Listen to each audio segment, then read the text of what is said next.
What's happening, people? Hope you're good. Big up to everybody. Welcome back to the channel. If you have not done so already, check out myself, Martin, Flawless, Henry, and Dan earlier this afternoon at 12:30. It was a brilliant show and one that I think dissected quite a lot of the game from a Manchester City point of view and an Arsenal point of view. Me and Martin disagreeing on a couple of bits, but to be fair, it was all fairly peaceful, unlike the Big Six, which is absolutely mental. Big up to yourself, Lee. Big up to Adrian, who is with us. He just had to pop out for a sec, but he will be back. Which gives us a chance, Lee, to talk about football prizes, which is back. And this one is an absolute cracker. I'm going to put it on the screen, mate. It's a banger. It's a banger, like, you know what I mean? Because it's really, what's the word? Appropriate, I suppose, at this time, you know what I mean? With very fitting, very fitting. It's very fitting, that's it. Very fitting, like, you know, is what it is, because it's our all of our defensive unit, of course, apart from the goalkeeper, David Raya, and, of course, Julian Timber. But Ben White, Calafiori, our wall at the back, Gabriel, and Saliba, all signed shirts in a display. You know what I mean? Unbelievable, really. What a price. And for $3.95, you can get all of them shirts, which is unbelievable, like, you know. Yeah, 17 instant prizes as well. I have to say, I can't believe they've come up with this one like that. It's you know, like, one is good enough. Yeah, it's incredible. I like, you know, I'd have any of them now. Calafiori, he's really come into his own after that debut. I think all the ladies would like that one. I think, like, you know what I mean? All the ladies, and the Ben White one, and but Gabriel or Saliba. Gabriel, by the way, you know, I'll tell you what. Don't leave it on the wall. Don't leave it on the wall. Our two centre-halves, what are they worth between them? They're worth a lot. But don't leave Gabriel on the wall too long, because he'll find some shape and he'll bang the nail in, like, bang, get in there, like, you know what I mean? Get in there. Absolutely. He'll find some of that. So get onto that, because it's well worth looking on that, our football prizes. Like, I'll tell you that. And for $3.95, I can't believe how good that. I had to look at that 2 or 3 times before I realised what a prize that was, like, you know. So phenomenal. Yeah. So prizes.co.uk, people. Make sure you head over to the website. You'll see it on there. And I know that we don't all have Arsenal fans that watch this. We do also have other fans on their website. They've got all sorts on there. It's not just Arsenal prizes. I will have no. Obviously, it is other fans as well. But that is an incredible prize. And yeah, if you do win it, then make sure you let us know, yeah? Yeah, we haven't had a winner. We have not had a winner yet, or someone's not told us. Bloody winner. I want a winner. Come on, guys. I want us to win one of these prizes, like, you know. 100%. But yeah, so last week it was the hospitality for Leicester, and now this week that one, like, you know, they keep. I'll tell you what, they keep putting in performance after performance, these old football prizes, just like the Arsenal back four. Bang, bang, bang. You know what I mean? Bang, bang, bang. Don't celebrate it too much, though, lads. Don't celebrate it too much. It's only a draw. It's only a draw. It's only a draw indeed. And you don't celebrate draws when you're Arsenal, only when you're Manchester City. Let's get into it. Judges, you were there, so it's best to come to you first. Yeah. Me and Aid weren't there. I don't know what one was better, really, because I had to pick one of them, and I think I picked the best one. I was going to go one of City or Spurs, and I chose the North London derby, and I'm glad I did. But listen, yesterday was absolute entertainment. Look, so many emotions, Lee. I did the fan cam afterwards, and I kind of thought to myself, I think I've been through quite a lot in my life, but there is absolutely no way that I have experienced that amount of emotion so quickly in all my life. It was phenomenal. Passion, anger, devastation, disappointment, happiness, sadness, tiredness, exhaustion, drained. It just got worse and worse, if I'm honest. And then it got better and better, and then worse and worse. All over the place I was, mate. I'm quite glad that I didn't do a fan cam right after the game, if I'm honest, because I'm not sure I would have been able to control myself. But listen, I saw your reaction, and I'm going to let you start where you want to tonight, because there's so much to divulge, and I'm going to do the job of trying to dissect it afterwards. So talk to me, judges. Talk to me. Yeah, look, listen, the emotions were mixed up and everything, like, you know, from the first 10-20 minutes thinking that, you know, we're going to get stuffed here, going to get, like, you know, going to get smashed. from riding that storm, which I think was the best part of the game for me because we rode that storm and then took over, scored the goal. And from that moment on, there was only one winner. There was only one winner, like, you know what I mean? And they knew it and all. They knew it as well. Like, I'll tell you what, they're the most mouthiest fans when you go by the side of them. Like, well, I didn't even know they forgot that they were there. You know what I mean? They were so quiet, they couldn't believe what was going on. Of course, then they chirp up right at the end, like, but all of it, like, I felt like, first and foremost, proud of the team, proud of to be an Arsenal fan. That fans were fantastic. We was all like, obviously thinking that they was going to come back and win the game, but we got there and defended. The Arsenal fans continually singing all the way through it. Like, you know, I think more for nerves than anything else, guys. If I'll be really honest, you're just trying to count, you know, get the time to go quicker and quicker. And there was a moment when you just think, oh, like, you know, they're going to get one. And then just when I thought that we was going to win it, like, just at that stage, 20 seconds left there was. Because to tell you what, like, everybody can go on about the time. There was 7 minutes put up. And when that 7 minutes were put up, Arsenal had a player down. So I put my old stopwatch on from when that kicked off again. It was 6 minutes, 40 seconds. So there was 20 seconds left. 40 seconds left, I think it was, for the game. You know what I mean? So that controversy wasn't there with the time. But yeah, so and I've just gone through all the emotions. Yeah, we'll take the point. Yeah, and then disappointed, then angry, and whatever goes from it. Like, I've looked back at the incidents with the decisions and all that. Like, yeah. I think at the end of the day, I can see why he sent him off for 2 yellows. But then I can see why he probably shouldn't have done. And after what happened last season with Oliver, with Kolovich, ridiculous, scenario. Even how we said, we don't want to ruin the game. We didn't care about that yesterday. And then, like, I get it, but then I look at Liverpool. What's his name? Sablozalai, whatever his name. Yeah. He done he was on a booking. He kicked it worse. It was more of a time delay, longer than Sablozalai. Good name, that, isn't it? Like, I wouldn't want to ever say that after a few drinks. Anyway, I watched that incident today, and it was 10 times worse than the Trossard one. 10 times worse. I know who was the referee. Oliver. And what did he do? Nothing. He did nothing. So when was that? When was that? Liverpool game last week. Oh, right. Go and have a look at it. Put it up there. It's there. Who did they play last week? Can't remember who it was. Forest. They lost. Is it Forest? I think it might have been Forest. And he kicks the ball away. Was he on a booking, Lee?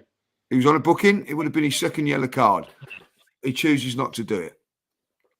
So what it is consistent. I've actually looked back at the one, and this is what makes me laugh about things. You know what I mean? Like, you know, the Doku one, like, yeah. You can actually say, yeah, I get it. Yeah, it's not in the right place, but nor was the Declan Rice one. You know what I mean? He could have said exactly the same with the Declan Rice one. No, knock the ball back to where it was meant to be kicked. It's just the inconsistencies of it all, like, you know. And what makes it worse is that there was one in the incident with Pedro for Brighton game, and then we get the Declan Rice, and it happens exactly in this one, like, you know. And I just think at this moment in time, he could have just let him off. It was borderline. It was borderline. Do we agree though it was silly from Trossard? Because I do think it was. No, I don't think it was. I think that he's bashed into him like you do in a game, Dan, and then there was. No, not the foul. Not the foul. No, and then like the ball. His seconds, it's that, isn't it? 0.8 of a second it was. Like, it hasn't delayed it. Go and have a look at the one with the Liverpool one. It's the same referee, same decision, a lot longer. Just, you know, it's just inconsistency. I get what you're saying, Dan. That they could, you know, you're in the heat. I just think, Lee, I know that, you know, people think, oh, I'm always on that side of the fence, but I just think these referees are so crud. This one in particular, Yeah, Do not give this guy any sort of ammo because he'll fucking have you. And I think Trossard allowed him to make a decision there because Trossard could have passed. I think Merson said it. He's technically gifted. He could have just sprayed that ball along to Martinelli, or he could have just put it out for a throw in if he really did think it was going to be out of the game. He knows what he's doing. I think he has heard the whistle when he's kicked it. It might have been a split second. I don't know. No one knows the truth. No one knows the truth about Doku. No one knows if Doku is actually kicking that because the referee's told him back. We're not there on the thing. We can only judge on it what we think. I just think these referees are so crap that if the letter of the law says that, please don't do it because they will send us off. They won't send the other players off, but they will send ours off, it seems. And that's the issue that I've got with Trossard. You know what you got with these red. Don't give him the opportunity. Like I get that. I totally get that. But when you have a look at the one with Doku, he could have booked him, but he thinks, oh, I can get away with it here by saying this. You know what I mean? I can get away with it by saying this. And I think he could have done that with Trossard, but there wasn't that same sort of leniency. That's what I'm saying. Like, you know, I look back at last season's decision, Dan. You know, it was border on red card. The first one, I've seen it all day on web saying, yeah, it could be a red card and all that. Like, so when you do that, and then 5 minutes later you go in for another second yellow card, there's no way on God's earth you should ever be let off. But he lets him off. Then why? A penalty last season against Liverpool, you know, the Liverpool Man City. Do you remember when he gets caught in the twist? You know what I mean? Who's refereeing that game? Michael Oliver. Michael Oliver. Who's gone on a jolly up to Dubai, paid by Manchester City's owners to referee a charity game out there, friendly game out there? Who was it? Oliver. Oliver. So there's too many of them now, Dan. There's too many. If I'm honest, the ones, wasn't it? He sent off Martinelli, didn't he? Is that one you mentioned? No. He sent off Martinelli for the two Wolves against Wolves. That weren't against Man City though. Like, but have you ever seen that ever done before? Have you ever seen it ever again? Oliver. But I'm not. Was that Oliver?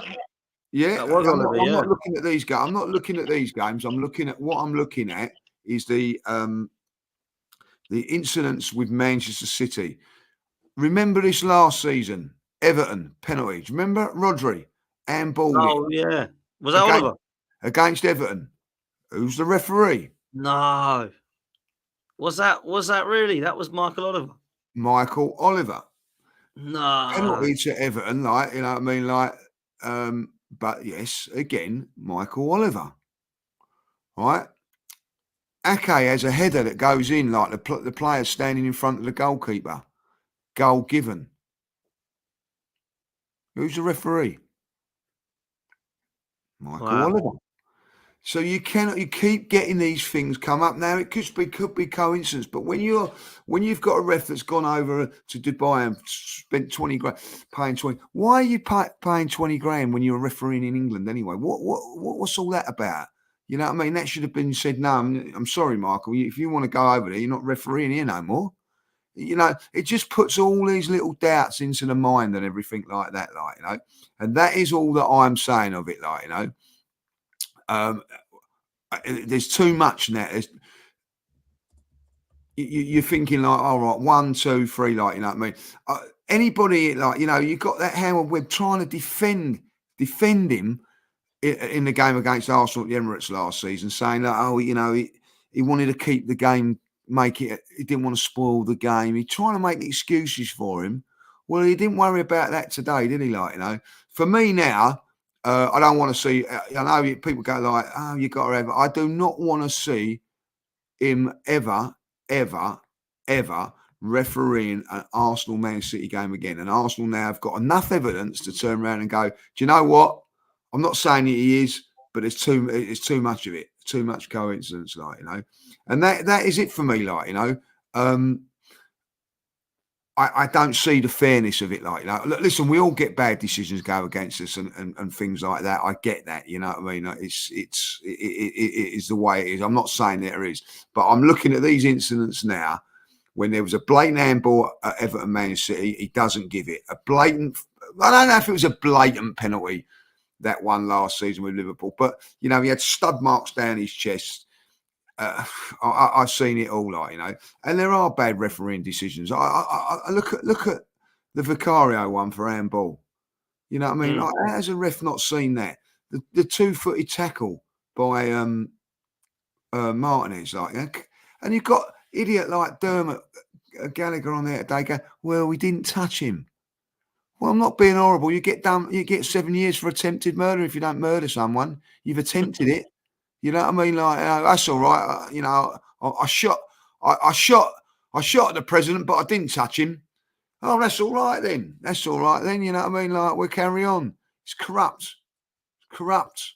You know what I mean? Like, and these Well, are look, let me ask you this. Like, if I ask both of you this while we're on referees, I honestly can't name referees that I think are good.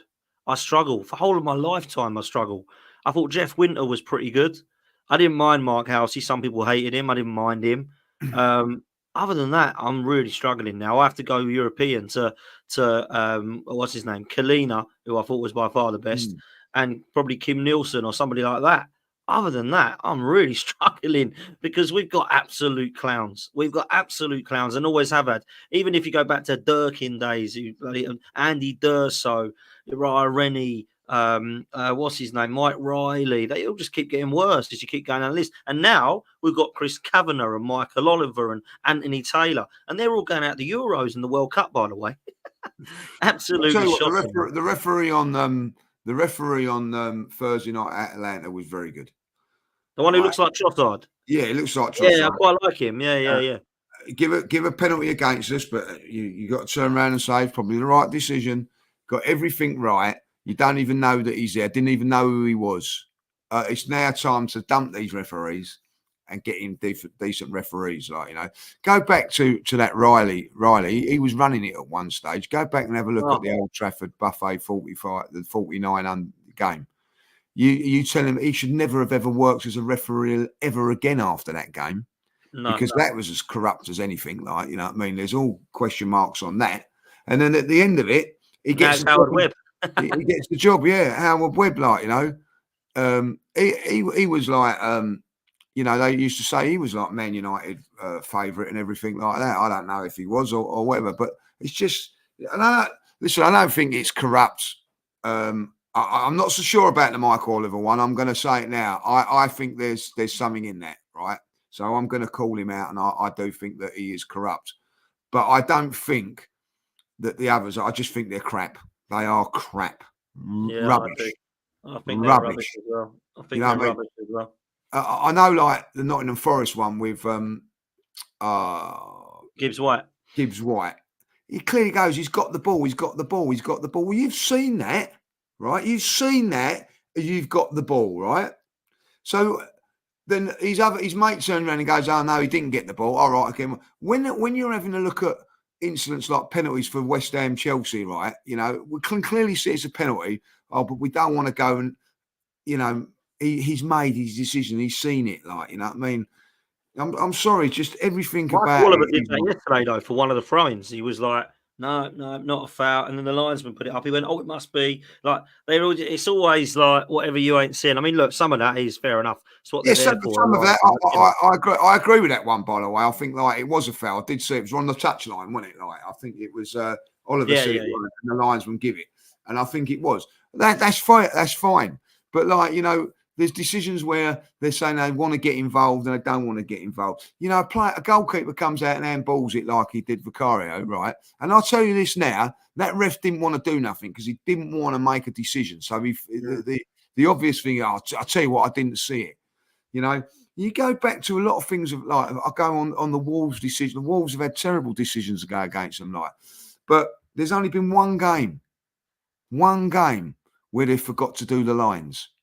One game, which was us. They're all back in work the next week, then. You know what I mean? Like, I'm not being horrible. Like, I know, like, I don't know if you're a surgeon, like, you know what I mean? Oh, yeah, sorry about that. I cut off the wrong leg. Never mind. Oh, you're back in next week. Don't worry about it. Oh, that's all right. That's all right. No problems. You can't be like that. You can't, you know what I mean? Like, you know, I don't, it's you know, like, if you're an eye surgeon, right, you know what I mean, what you're doing cutting blokes' toes off for, you know what I mean, it's what your job is. If your job is that, you know what I mean, like, you know, that's it. If you're a scaffolder and you put up some scaffold and you go up there, put a wall up, line, it all falls down, that's all right, mate, I'll see you tomorrow. Have another go tomorrow. It don't happen. You know what I mean? Like it's done. You know, they should never be working again.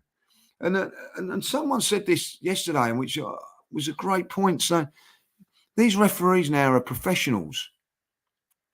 They're getting paid. It's not like they're part timers, like when we're playing Sunday mornings or semi-professional. You can accept it. These are professional referees that are supposed to be at the height of their powers and all that, like. And we're getting let down by them week in, week out. Week in, you know what I mean? They've had to. Do you know that ref watch? They used to be 10 minutes. It's an hour and 50 minutes now because there's so much crap going on. Like they have to extend it. It's unbelievable. There's so many incidents today. Like they've had to extend it. They have to go and sit down for this part 2 because they're knackered because they've been standing up for too long. It's ridiculous. Ridiculous. Look, if this happens and carries on, then there will be a sending off every single game. There'll be at least 3 sending offs in every single Premier League match weekend of games. It's getting ridiculous now. It's a stupid, crazy rule anyway, if I'm honest. It's always been part of the game growing up. Don was saying someone actually got booked at his grassroots team yesterday for kicking the ball away. They're doing it at grassroots level now. It's absolutely crazy how it's gone, but it is the way it is.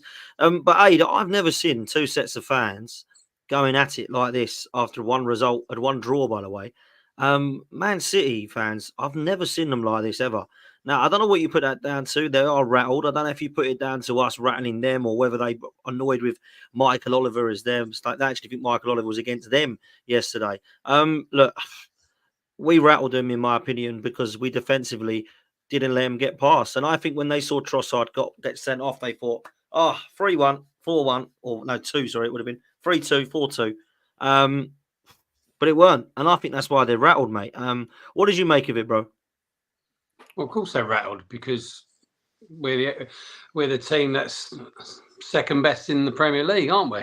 And we're getting closer and closer to them.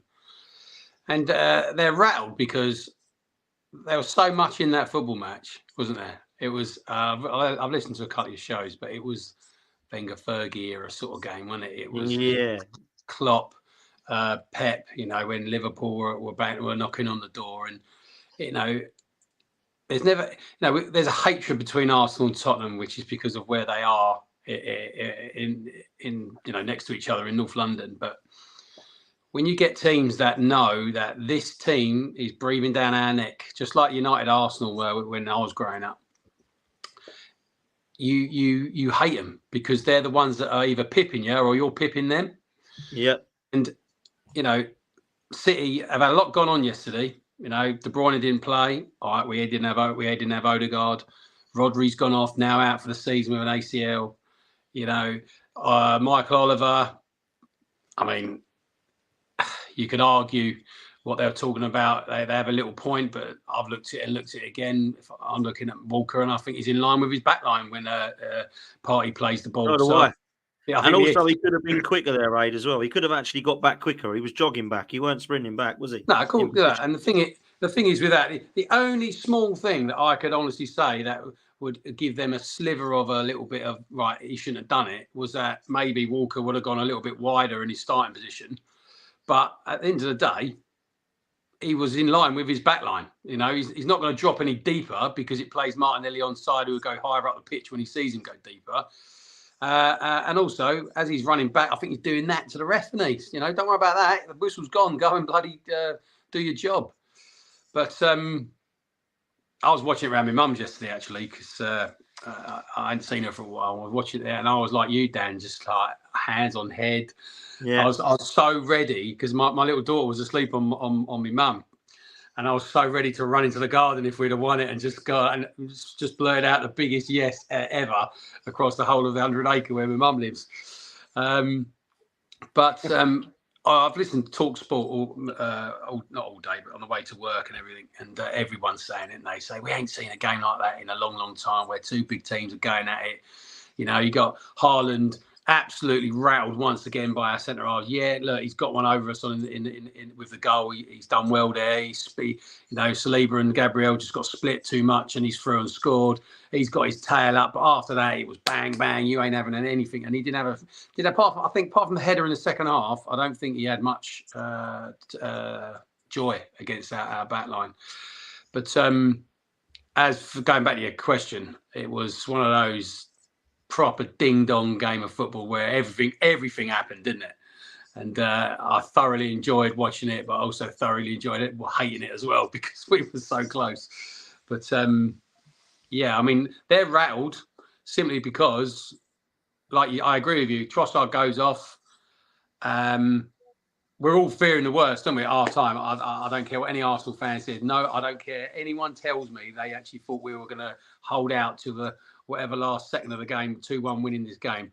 I think we all sort of thought, oh no, we're in trouble here. Bro, I lost hope 11v11 when they went 1-0 up so early. I thought, oh no, let alone when we went down to 10 men. I know we were winning, but wow.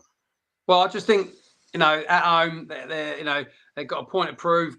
Pep's probably got into them. They've played 3 away games on the bounce. They flew straight from Italy to Manchester. They're going to be knackered. That's hit them straight away.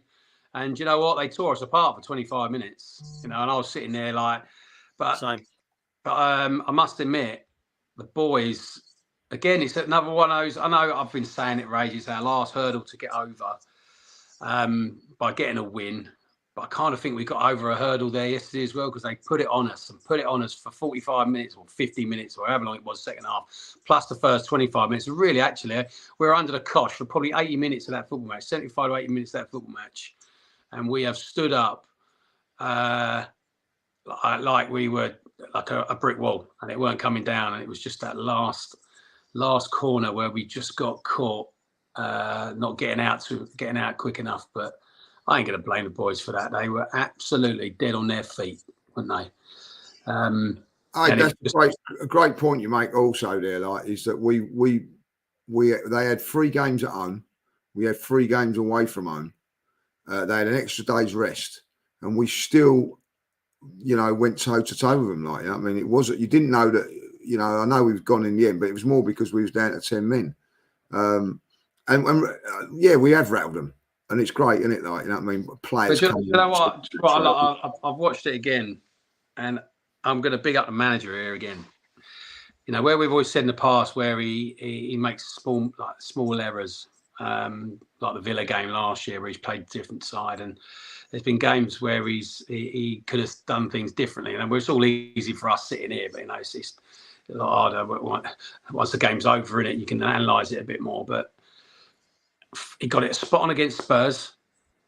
Against Atalanta, I don't think we played very well. If I'm honest, I don't think we did enough attacking wise. But he didn't sit back in that game yesterday when it kicked off. City were on us. We were resolute. We were strong, and we weren't doing what we did against Tottenham. We weren't sitting back and saying, "Come break us down. We hit on a break."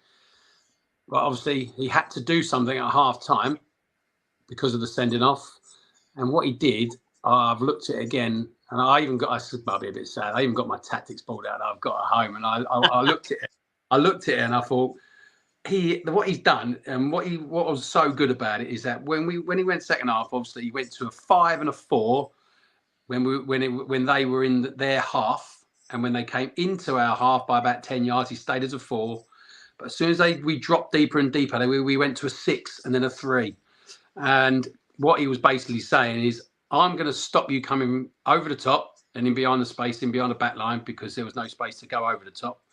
He also then, this is what I think anyway, as we dropped off, he went to a 6 and a 3. And what he was basically saying to City for me was, if you're going to score, you're going to have to score from distance. And every time the ball went wide, because we were in a 6, especially when we were deep, we were in a 6. And as the ball went out wide, our fullbacks were able to get out and press. But what it also allowed was that the person inside of Ben White or I think it's Califoria at first, which I think was Martinelli who dropped in there, which left Rice, Partey, who's the other one in there? Sorry. Who else played in the middle? Havertz, yeah, dropping in. Havertz, Rice, and Partey playing as a 3. And basically, when they went wide, they couldn't get close into our area to either get a cross in or have the distance of the pass to be less to the guys on the outside of the area to get their shot off earlier. So, but what it was the person sitting inside of the 6, the 2 fullbacks were able to push out quickly with the 3 coming across to basically say, right, you're going to score from distance. And every time they shot from distance, not one really troubled Raya. I mean, Raya had a great game in the end with a couple of really good stops. But it was I've never ever seen that in a defensive display. I've never seen a back line go into a 6 and then a 3. And I actually thought that was brilliant from Arteta. And I'll tell you what, that's the reason why we shut them out for 50 odd minutes before they scored. And the reason why they scored is because we didn't switch on when the short corner came in. Ben White didn't get out quick enough, which then, if you watch, Grealish brings the ball into the area, all right, and then checks back. And the pass out to the guy who's going to have the long shot was only a 10-yard pass rather than a 15, 17-yard pass. And that allowed basically our boys coming out to press the shot were a bit far off it, which then obviously he's hit the ball well and then it's travelled into a busy crowd, it's deflected up, and then obviously they've scored from it. But I thought Arteta really, at half time, really went into the tactics of the game and said, right, this is how we're going to do it. And, you know, you can, if you're a City fan and you're moaning about, or anyone, I think, was it Lawless on one of your shows, man, negative? Are you for real? We're playing the best team in the world, bar Madrid, who, if you give them room and space, are going to tear you apart. Yeah. And by the way, we're winning a football match. I mean, I don't get it why people think we are. Just want to have a dig, Aidy. Just want to have a dig. Are you stupid? I'm sorry.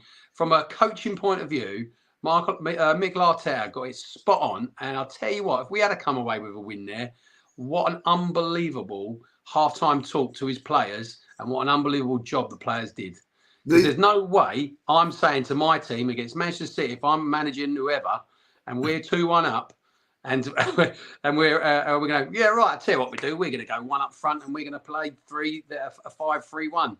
That's ridiculous. What he done was unbelievable. And I'm praising the coach to the hilt on this one.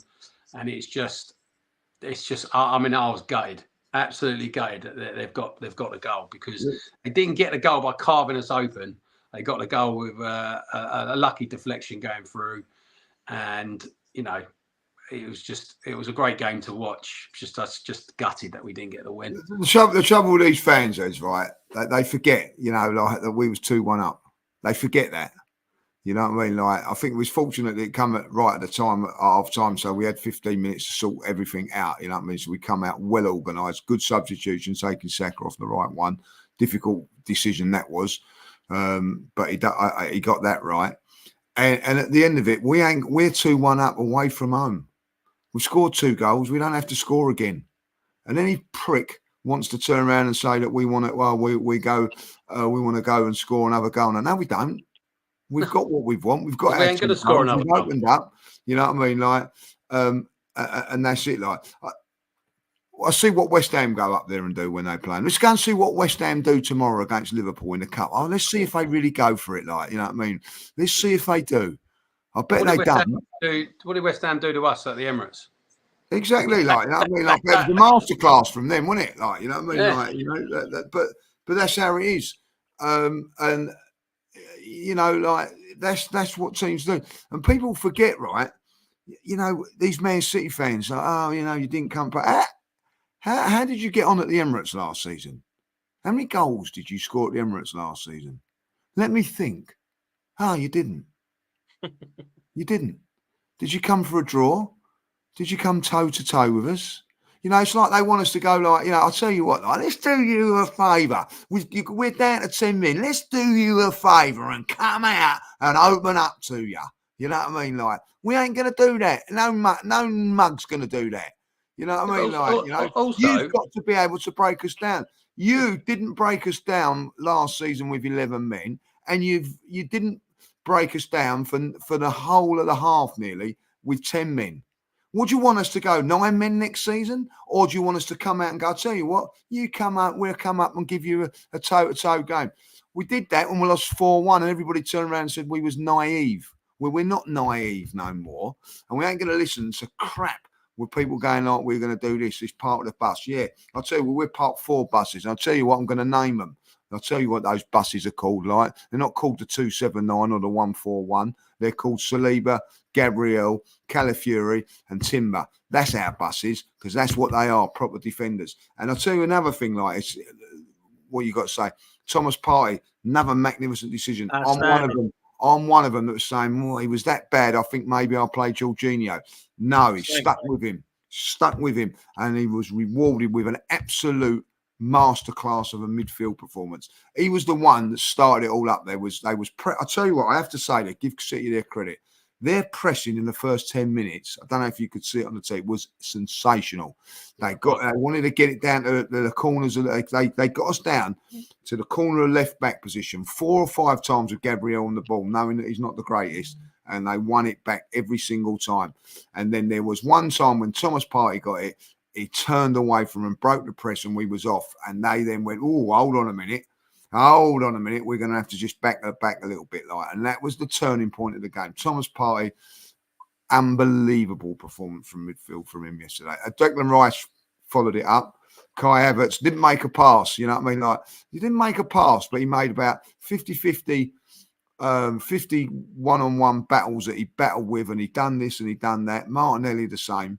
You know, like, what about their defensive duties for that game? Like, you know, it was just, all of them put in a team effort, and they lost concentration probably through tiredness at the end there, like, you know. But on another note as well, Lee, we lose that game, we're 5 points behind them. Yeah, fact. So how people can turn around and say, "Oh, you're negative." Oh, they're idiots, eh? I've had it all day, mate. It's embarrassing.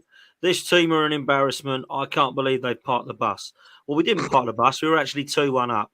And then the reason we had to park the bus is because we had 10 men. Who in their right mind has 10 men and goes, I'll tell you what, I fancy 4-1, 5-1 here.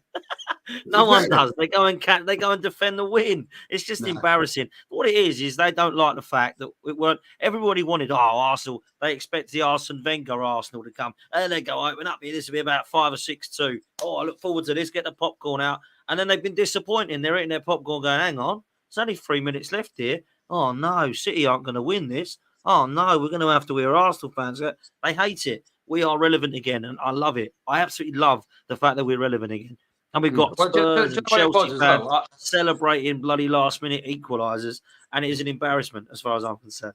Go on. Well, the thing is as well, there's been many games where Pep's got one over on Arteta in there, and we've said before. And if I flip the coin on the other side, and if I was a City fan, I would be questioning some of the decisions that were going on. First decision is we should have been 3-1 up. From the first half, if Gabriel puts the first header away. And my first one on that is, why on earth have you got a 5'4" Doku marking a 6'3" centre half who's already bagged a header against Tottenham last week? So they change it and they put Walker on it. And Walker's, I don't know what he's doing with his hands. He's doing that, but he's doing that. And he's not even looking at where the ball is. And what Gabriel does really well, he actually fakes to go forward. And because he's faffing about with his hands, he loses slight concentration. He loses him like a treat, doesn't he? Don't just lose him and it's a battle. He's lost him and left him for dead, isn't he? And he's scored. So I wouldn't be happy with Walker's defending, and I also wouldn't be happy that Doku was on. That was the first thing. And then the next thing, you've got Foden on the bench. We're clearly camped in our own half. He doesn't bring on Foden till what? 65 and Grealish 65. Well, it might be 70 minutes around about that time. I can't remember. And then Arsenal were doing brilliant. They were forcing them to shoot from long. And who was having most of their shots? Akanji and bloody Kovacic and Diaz. Diaz, right? Gavardio actually had 2 shots that were actually off. From Rayo, wasn't it? But I think Diaz had about three strikes, which were sailed over the crossbar. Terrible. But then why didn't he bring Grealish and Foden on earlier? I didn't get that. Why did he start Walker? Didn't get that. There was a lot that Pep did wrong. And like LB was on earlier talking about how he was disappointed with Pep and so was Martin. But look, end of the day, we got to talk about it now moving forward because Rodri is out, KDB is out, and I saw Rodri last season. Man City without Rodri last season, and they had no wins in 6. So this could be a chance to look at what Man City are like. Now they've signed Gundogan back. They might play Kovacic and Gundogan in a double pivot, but they ain't got a Rodri replacement, lads. They ain't, and it'll be interesting to see now what happens moving forward without him. Well, the thing is, I've watched a few things, and I'm not one of those fans who's going to go, he's done his cruciate, get good, he's out for however long. No, me neither. That, because at the end of the day, it's a disgusting, horrible injury that he ain't going to play for a very long time, and I don't like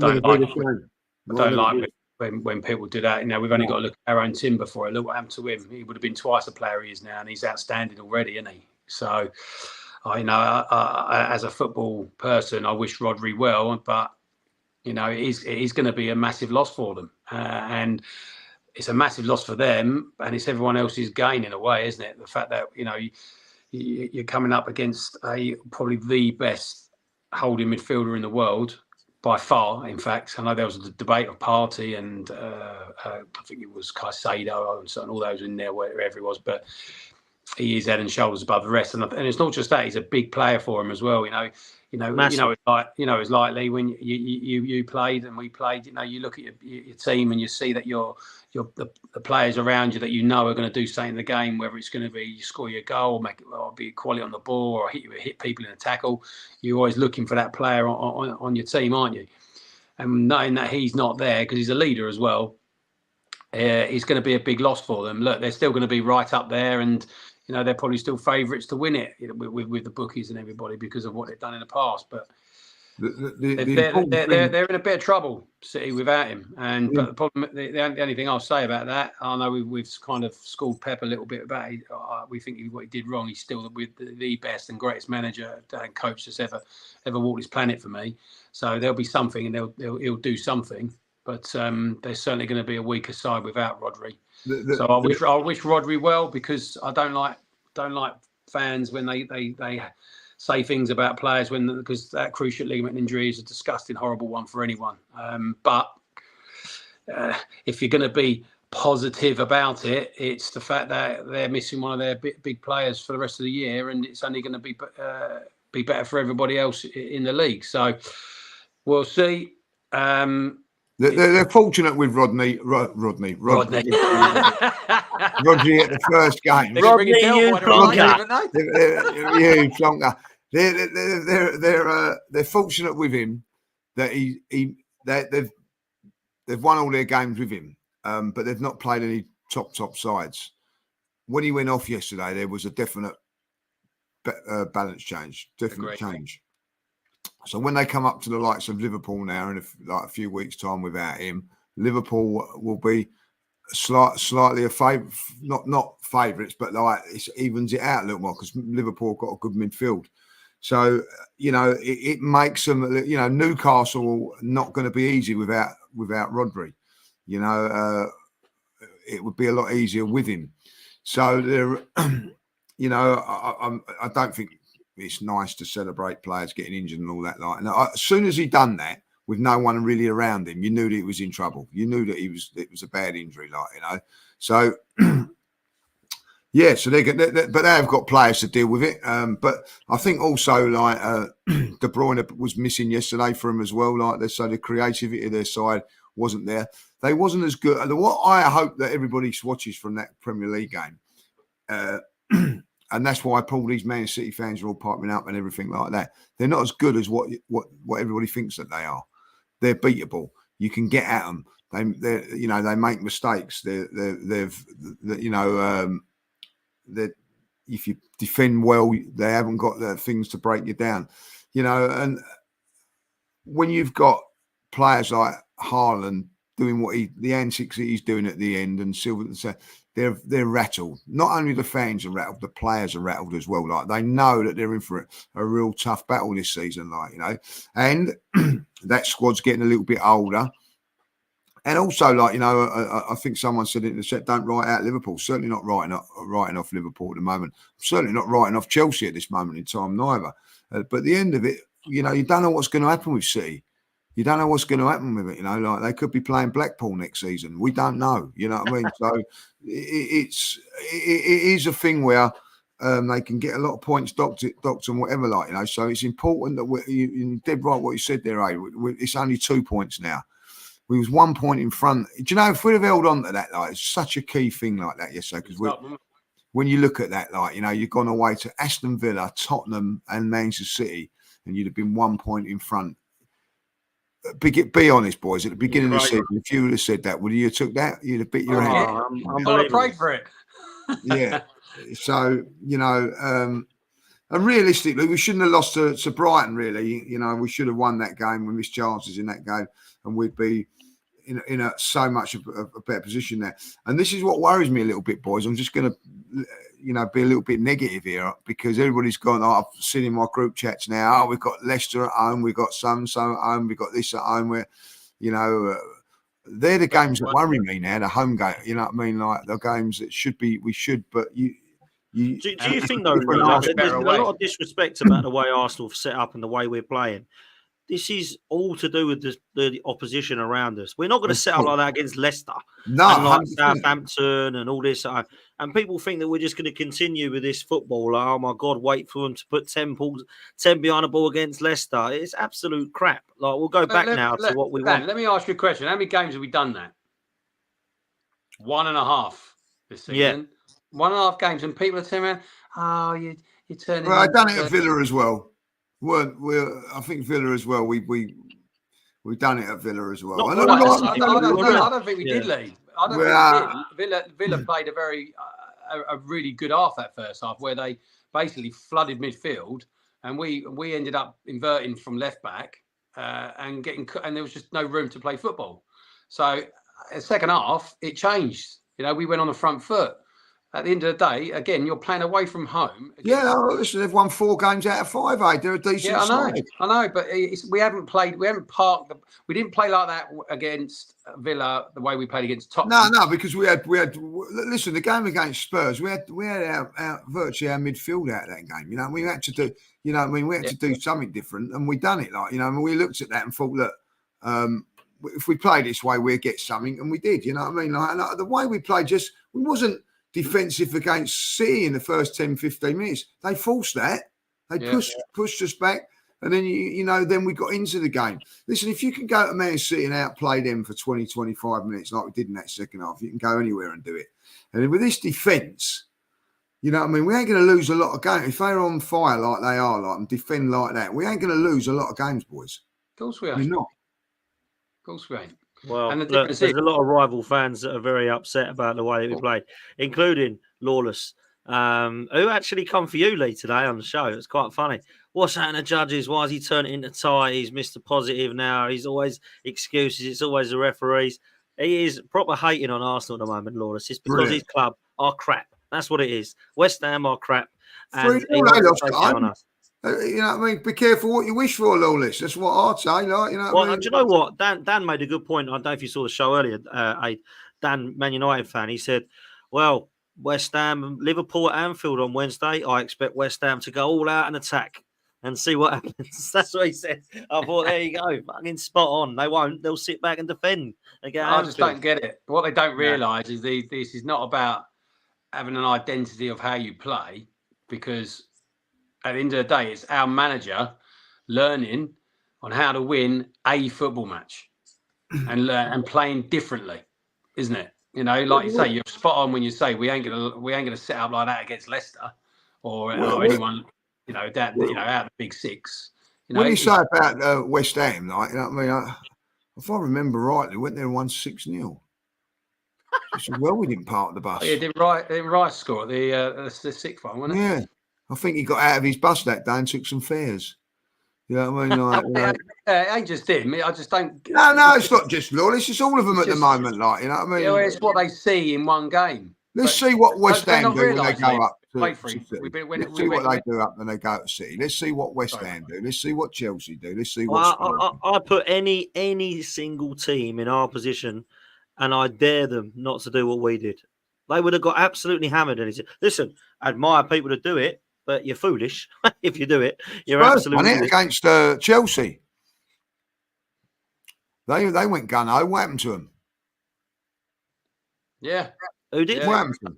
Chelsea at Spurs' ground last year, wasn't it? I think they had 2 men sent off in the end, didn't they? Oh, sorry, I couldn't. My Wi-Fi Yeah. split. You said Chelsea Spurs, yeah, Yeah. Went for it, with Tottenham. 9 men. Give them a good round of applause. They went for it like that. I mean, like, what happened to them? What happened to them? And they got battered. They got battered. And what do everybody talk now about it? Do they slag the manager off for that now? Yeah. Why is he playing a high line? Why is he doing that? Why is he doing that? Like, you know what I mean? Like, yeah. I know what I'd rather do. Thank you very much. Like, you know Absolutely, mate. Absolutely. Listen, we may as well wrap up because we have to talk about some of the performances from yesterday, and in particular, I sat there with my dad, and my dad went, "Cool, I like that Calafiori. Oh. He is bloody good." Now, I must say, for the first 10 minutes, I thought he got run ragged by Savio, who, by the way, is class. But why he come into the game, not just with the goal, but the performance after it, I thought was so good. What a goal that is, by the way. I mean, that's one of the best goals I've seen, let alone one of the best away goals for his debut. He was phenomenal. He meant He really did, man. He really did. And Timber as well. I know he didn't make a pass. Same with Havertz. Timber and Havertz made 0 passes. He's an athlete, mate. Obviously, Gabriel is a monster. Anytime it goes in that box from a corner, it looks like a penalty. Saliba as well looked calm and composed as ever. Partey, you mentioned. Rice, I thought second half really turned it on and was superb. But I think for me, I was really surprised by the Ben White one. And he did actually confirm, Arteta, that he's got a knock and we didn't want to play him, but we had to in the end because of the scenario of going back down to 10. But some people were suggesting that he's phasing White out and he wants Calafiori and Timber to be fullbacks. And I wanted to get your thoughts on that because I think that'd be extremely harsh on Ben White. But I've seen it before with Ramsdale. So I don't know what your thoughts are of our defence, what you think our best back line is, what you think the best back 4 is. We've still got Tommy Asu and Zinchenko, who obviously were injured. They've got to come back in as well. So a lot of options now, a lot of options. That's a good question. That, you know, I thought it. I'm not going to lie. I don't know if he was injured.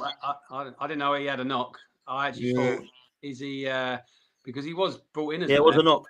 Very surprised that it was a knock, and then like it couldn't have been much of a knock because he come on at half time, and like, you know, I don't know. What else you got to ask yourself is, we've played in Italy on Thursday night.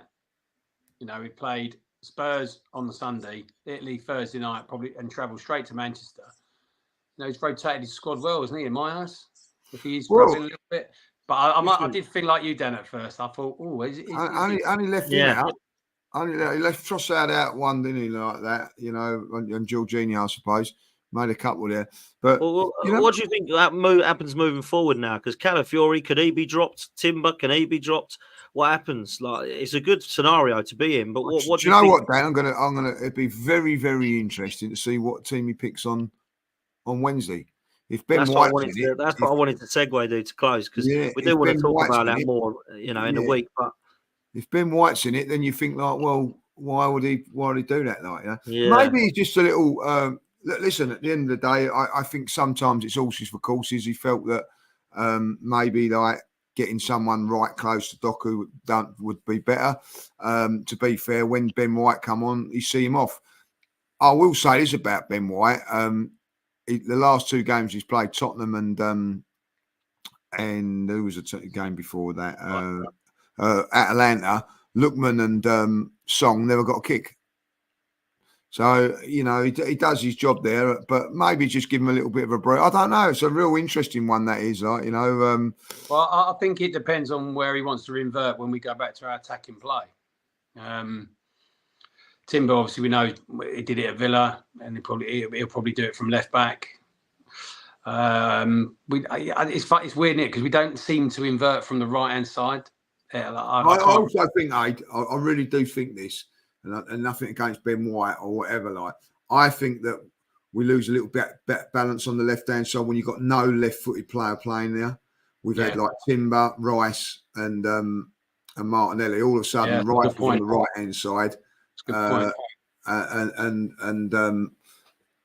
You know, so and I think he balanced it up well. I think that's what you had, that little bit of balance. And it was no coincidence Martinelli played a lot better in this game.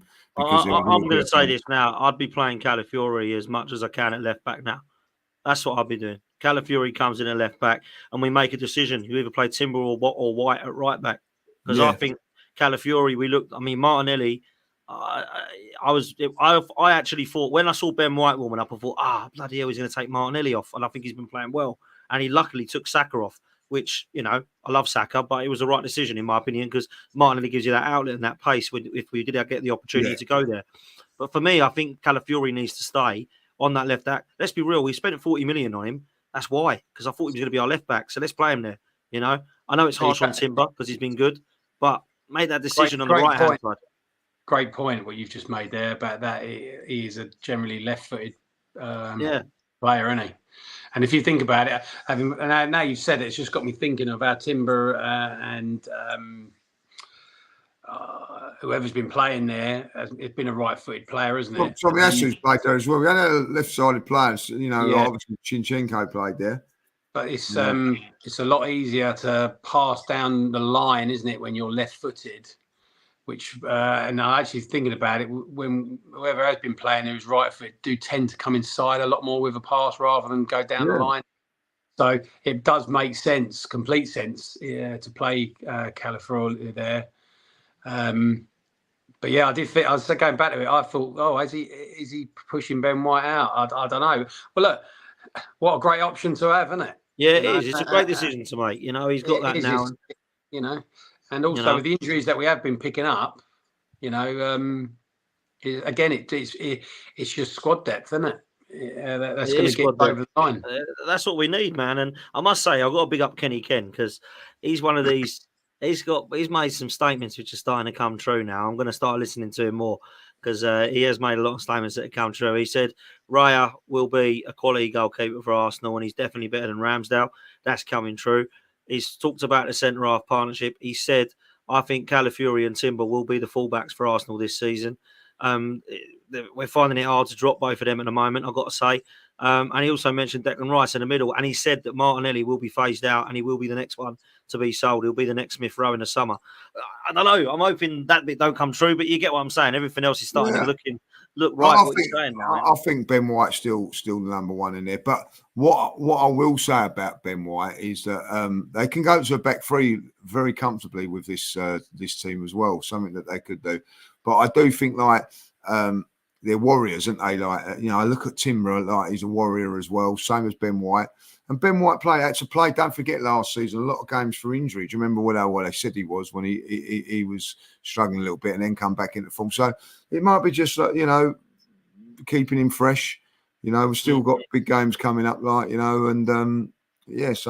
this is a squad game. That's what it's going to be now. I think. What would you do Wednesday then, Lee? Go on, tell me your team. What would you do? Well, listen, it depends who's available. I'd be, Kivia definitely plays along with Heaven at the back. I think that'd be my two central defenders. I don't know who's going in goal because there's a talk that the goalkeeper's injured, isn't he? Well, it's right. Raya, or it won't be Neto because he's cup tied. Yeah, Stefford is injured, so he's doubtful. Who's the Stefford, you mean? Sorry, Stefford. He's injured, is he? He's doubtful. So. How the hell's he got injured? He ain't done anything. No. Well, he must have been playing. Raya looks like he might. Yeah, so I wouldn't play Raya in this game. I'll see what's going. But he might have to. Right back, that's an interesting one for me. I think Calafiori, if he's fit, I'd play Calafiori left back. Give him another game. Needs more minutes. Right back. I'd play Nichols. Who's on the tour. Oh, Josh Nichols. Yeah. Josh Nichols, I play at right back. Going into the midfield, Jorginho comes in. Wanyeri. Yeah, I don't know who the other midfield player will be. Lewis Skelly. Could play him there. Why not go there? Them two will play. They've got to play. I'll tell you who's another good player. Salah, he could play in this game. Salah-Eddin. Yeah. Salah-Eddin, a very, very good player. Trossard suspended. Is he suspended for that game? Not it's suspended for the yeah. Game or not? Jesus definitely comes in. Sterling. Sterling, 100%. And probably Wanyeri on the right then, like, you know what I mean? Like Salah D playing in the middle. I like him. He's a good player. There was another young kid on the bench, you know what I mean? Let's see what he can do as well, like, if he's been on the bench. Maldini, centre-back, apparently. Yeah, so, yeah. As good as him, we'll play him now. Yeah, I'll tell you what, you've mentioned about 14 players there, so only 11 can play, but isn't it nice?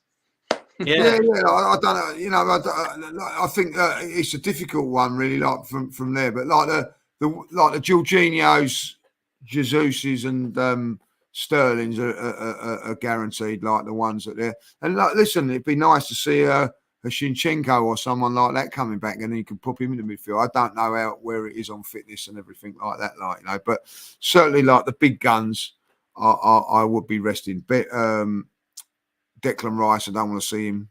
You know what I mean? Like, I think I might be taking my daughter Wednesday, and she's going, oh, Declan Rice and all that. Like, I said, yeah. Like, hopefully you won't see him though. You know what I mean? So. Yeah, no, I'm with you. I would actually go a little bit stronger than what you said, but I agree with the majority. You've got to see Jorginho, got to see Wanyeri. I think Lewis Skelly will play. I think Sterling, Martinelli, and Jesus. I think them three will probably be the front three. I think Martinelli needs to keep playing. I think he's got to get some goals. I think that's a good point. Yeah, I'll play Martinelli. Yeah, I think goalkeeper and fullbacks is the issue because they're all injured, aren't they? Well, they've all got knocks, so it'll be interesting to see. It really will. But look, games come thick and fast. We're going to be playing every few days now till about January, February, and we can't get any more injuries. But we have got through unbelievable fixtures with Ødegaard out, Marino out, obviously Tomiyasu, Zinchenko. It's crazy. It's crazy. We've done it, and now we go into a nice run of fixtures. We don't play away from home. We play away from home once in October, and that's it. And that's Bournemouth. The rest of it's at home. So make the Emirates a fortress, people. Part of me is a little bit gutted about that, to be fair. Because I think we've done well. So we've only got what? Yeah, because we've got like 4 home games on the spin now, haven't we? Then we come back. We got PSG and Shakhtar the next both at home, and we've got Leicester, Southampton, and Bolton all at home. So, and then we got Bournemouth away. So look, the next 6 games, 5 of them are at home. That's mad, isn't it? You know what, Dan? You make a great point that this week is over because it's been not many teams would have done what we've done. Nah, it's exhausting. It's been exhausting. And Man City. I heard a Man City fan earlier. It's been hard for us playing every few days. You've been at home and you had more extra rest than us, and you had easier fixtures than us. I know Inter Milan's not easy, but come on, man. You've had Ipswich and Brentford. Come on, man. It's mad, isn't it? Absolutely mad. Anyway, look, we are going to wrap up. Make sure you do us a favour, people. Make sure you go over to Football Prizes and check out that prize where you can win a fantastic Arsenal prize. Not just Arsenal prizes as well. Please go over and check out sponsors Football Prizes. Make sure you're following Lee if you're not already. Make sure you're following myself on my Twitter handle, DanArsenal87, and Football's 12th Man. And make sure you are following Adrian as well. We're going to be coming back on Lee Judges TV to do more stuff. So please make sure that you hit the subscribe button and you've hit the like button. There's still nearly 400 of you watching this one. So please make sure that you've all hit the like button. At the moment, we've only got around 117 likes. That's not very good, people. You're moving like Michael Oliver. Shambolic. Let's hit that like button. Make sure you do hit the like button before you leave. And Lee, I'll let you have the mic to close, my bro. Yeah, listen, when you go to bed tonight, don't celebrate waking up in the morning, because realistically, that's what you have to do. You have to get up. You just have to get on with it. There's no reason to celebrate it. Just don't panic. Enjoy yourself. Manchester City fans, have a bit of decorum, bit of class. 115 charges. Don't worry about it. You're innocent till you're proven guilty.